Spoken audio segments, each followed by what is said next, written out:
Resepi roti jala Cik Orchid. Okey, mula-mula pecahkan sebiji telur. Tak kisah ya guna apa-apa grade.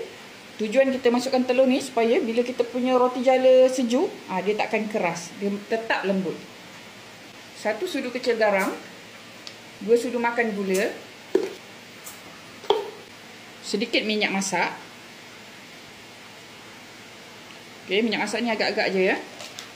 Masukkan 2 cawan air. 1 2.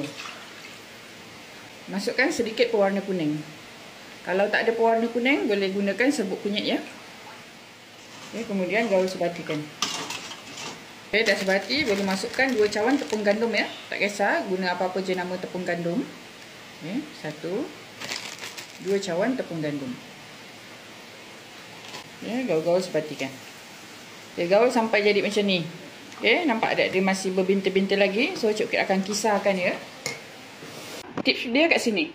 Kalau pusaran terlalu besar, tambahkan tepung. Kalau pusaran dia terlalu kecil, tambahkan air. Tu je tips dia. Okay, nampak tak dia punya lubang pusaran tu besar dan tak sekata. Jadi Cik Orchid perlu tambahkan tepung ya.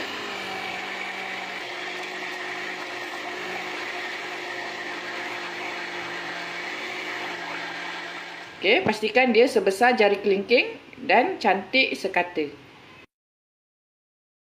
Okay, masukkan adunan ke dalam botol jala ya.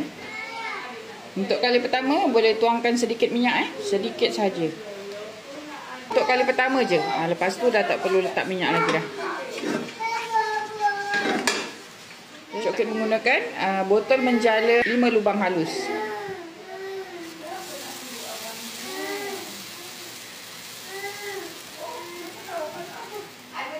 Okey, buat roti jala tak perlu terbalikkan Bila tepung dia dah kering, kita boleh lipat dia.